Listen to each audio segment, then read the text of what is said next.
Okay, guys, we are working on radicals, and so today we are going to learn how to simplify radicals.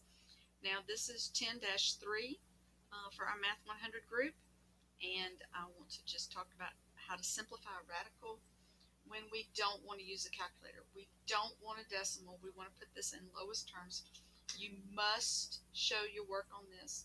This is not something that you can do in the calculator and just write down the answer. I will immediately mark that wrong. It must be done with work, so make sure that you show your work on this. Also, this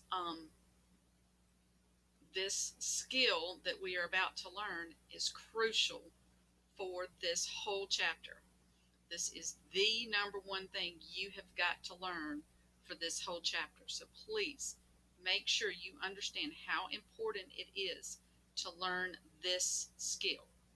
Okay, so when we want to do the square root of 50 and we can't use a calculator and we can't get a decimal, we need the simplified radical form, also known as lowest terms radical. We want the simplified radical form. And so that's what we're going to do. Okay, now this is like life was before calculators, so it's very important that you learn this. So now the steps are listed 1, 2, and 3. You're going to prime factor your number, and then you're going to pull out twins, triplets, quads, etc. based on what you're asked for. Right now we're going to do twins because we're doing square root.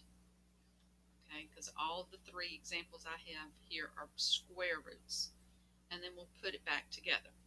Okay, so the first thing we're going to do is we're going to prime factor each one of these numbers. And so I am very symmetric in my prime factoring, so I highly recommend you do it my way, but if you don't, that's fine. Just know that you might lose stuff. So this would be 5 times 10. Bring the 5 down, the 10 breaks into 5 times 2. So what I'm really asking you to do is find the square root of 5 times 5 times 2. Dots in it. All right, I'll go ahead and do my factoring over here. 48 is 6 times 8, and 6 is 2 times 3. 8 is 4 times 2. Okay, so I'm going to bring down the 2, bring down the 3, split my 4, and bring down my 2. And so I'm really looking for the square root of that. All right, and then I'll prime factor this one. 10 times 108 is 2 times 54. It doesn't matter what you start out with. Remember, you do have your factoring sheet that has all the factors of everything, so it doesn't matter what you start with. Just get it started. So I'm going to bring down that 2, and then I'm going to do the 54, which is 9 times 6. Bring down that 2 again. 3 times 3 and 2 times 3. Okay, and so there is the prime factoring of that one. All right, now I don't have to do them all in a row, but I just wanted you to see how I prime factor and get it all done. So now step 2, this is the tricky part, and this is where we're going to pull out our twins. Pull out our twins. Okay, so if I look inside here, I have a pair of 5s, that's a twins, and they are going to come out of the radical. They are coming out of the radical, and then the 2 is staying inside. Now you're like, well, there was 2 of them. I know, they're twins. You can't tell them apart, and they are stuck together. We'll talk more about that in just a second. So let's do the next one. We have this set of twins right here, and so they are going to come out. And then we have another set of twins right there, and they are going to come out. But look carefully, the 3 is still inside.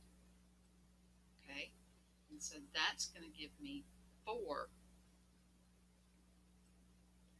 because the step says put back together. 4 on the outside and the radical 3. All right, this last one, it has a pair of 3s that can come out and a pair of 2s that can come out. And then, what's my red? And again, the 3 is left inside. And so for this one, we have 6 square roots of 3. This one's 5 square roots of 2. These are all what we call simplified radical form. Now, I have an analogy that I use to teach this. Analogies are silly, but they really, really help, okay? And this is the crazy mama analogy. All right, so some of y'all may have had crazy mamas in your life, and so let's just talk about the crazy mama for just a minute. She wouldn't let you go out by yourself because she was afraid that something might happen to you. And so this is the crazy mama analogy. Okay, you can't go out by yourself. You have to have a twin to go with you, and you have to dress alike, and you have to look alike, and you have to stay together, and you can't go anywhere without your twin. But you get out of the house. That's the key. You get to get out of the house because you have a friend. Remember, the box is the house. You get to get out. And in this situation, the 2 does not get to get out. Does not have a twin to go with. They are stuck at home. They can't talk to anybody outside the house. They don't have internet. They can't talk to anybody on the internet. They can't play their video games with somebody. They are stuck in the house. Cannot play with anyone. And so the 5s get out, but they're stuck together like glue. They're in the same car. They have to stay together. They have to dress alike, or else mom, is going to freak out. And so the 5 comes out, but the 2 stays in. Same analogy over here on the second one. Crazy mama. Mama's not going to let them all out. The 2s, these 2 can come out. And then these can come out. But the 3 has to stay at home. Now the 2s are going to go hang out. They're going to go to the same party. So 2s go to the same party. They become 4. 2 times 2 is 4. Same over here. The 2s got out and the 3s got out, and they go to the same party. Makes 6. But this lonely little 3 has to stay inside. Again, this is the crazy mom analogy. This should help, but you've got to really think about it. We're going to do some more on the next video dealing with triplets and quads and variables. Okay, again, this is the most important skill that you have to learn for all of chapter 10. And you must show your work. You must. Some calculators can do this for you, but that is not going to get it. And that's why it's a must show your work.